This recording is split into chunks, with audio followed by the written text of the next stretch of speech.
বাংলাদেশের দক্ষিণে বঙ্গোপসাগরের কোল ঘেঁষে এক নিঃশব্দ সৌন্দর্যের নাম ঢালচর। ভোলা জেলার চরফ্যাশন উপজেলার একটি ইউনিয়ন। মেঘনা নদীর মোহনায় অবস্থিত সর্বশেষ দ্বীপ, যেখানে মানুষের বসতি রয়েছে। প্রকৃতি এখানে কথা বলে, বাতাসে ভেসে আসে সমুদ্র আর মাটির গন্ধ। ঢালচরের সন্ধান পেয়েছি আমার আব্বা দাদারা, ওটা এখন থেকে প্রায় 70 বছর হবে। আব্বা চাচা কাকারা এবং অন্যান্য আরও অনেক ফ্যামিলি যখন এই ঢালচরের সন্ধান পেল, আসলে এই লোকগুলো সম্পূর্ণ নিরীহ, নিঃস্ব এবং হতদরিদ্র। এদের মেনল্যান্ডে জায়গা বাসা তেমন ছিল না। এখানে এসে বসতি গড়ার পরে এখানে জঙ্গল ছিল, এই জঙ্গলগুলোকে আবাদ করতে হয়েছে। আবাদ করার পরে এখানে ফসল ফলানো হয়েছে, ইঁদুরে ফসলগুলো ধ্বংস করে ফেলতো। ঢালচর শুধু একটি দ্বীপ নয়, এটি জীবন ও সংগ্রামের গল্প। জেলে, কৃষক আর সাধারণ মানুষের ঘাম ঝরানো পরিশ্রমে গড়ে উঠেছে এই চর। প্রাকৃতিক সৌন্দর্যে ভরপুর ঢালচর সবুজ চর, ম্যানগ্রোভ বন আর পাখির কলকাকলিতে এখানে প্রকৃতি জীবনের স্পন্দন জাগায়।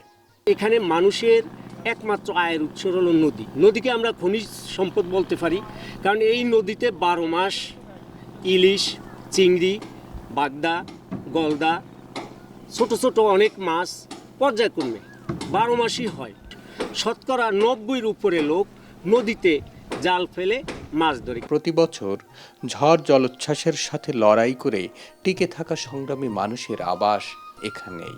আমাদেরকে সিগন্যাল দিয়েছে পানি হবে 10 ফুট। আমার মনে হয় 10 ফুটের ওভার পানি হয়েছে, আর পানির যে প্রচণ্ডতা ছিল বাতাসে, তাতে মানে 20 ফুটের ওভার হয়ে গেছে পানি, ঘরের উপর দিয়ে উঠছে পানি। এখানে আইলার সময় 2100 ফ্যামিলিকে আমরা ত্রাণ দিচ্ছি। যদি এখন আর সেই পরিমাণে ফ্যামিলি এখানে নেই, এই চরটা ছিল তখন 1700 একর।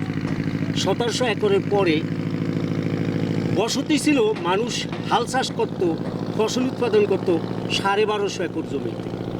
এই চরটা 2003-4 সাল থেকে আস্তে আস্তে ভাঙতে শুরু করছে।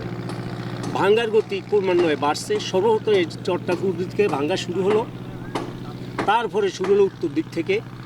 তো পূবের ভাঙতেছে, উত্তরের ভাঙতেই এই 1200 একর জনবহুল এলাকা একবার নিঃস্ব করে এখন হয়তো 100 একর জায়গা এখানে নেই।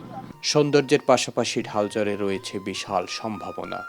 ইকোট্যুরিজম, মৎস্য সম্পদ, সৌরশক্তি আর পরিকল্পিত বসতি, সব কিছু মিলিয়ে ঢালচর হতে পারে আগামীর সম্ভাবনাময় অঞ্চল।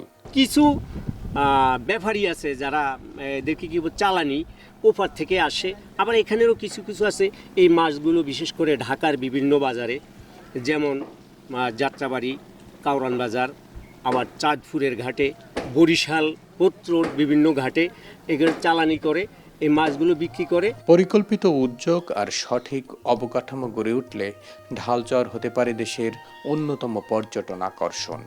ইলিশ মাছ বা নদীতে বিভিন্ন প্রকার মাছ ধরে বিক্রি করে ওই টাকা দিয়ে কিছু লোক আবার এখানে ব্যবসা বাণিজ্য করে, ওই মালামাল আইনা বিক্রি করে। এভাবেই আমাদের এখানকার জীবনটা বাই টার্ন পর্যায়ক্রমে সাইক্লিক অর্ডারে চলছে। এই চর শুধু মাটি নয়, এটি মানুষের স্বপ্ন। একটু সুযোগ, একটু উন্নয়ন এই চরকে বদলে দিতে পারে মানুষের ভাগ্যের চাকা।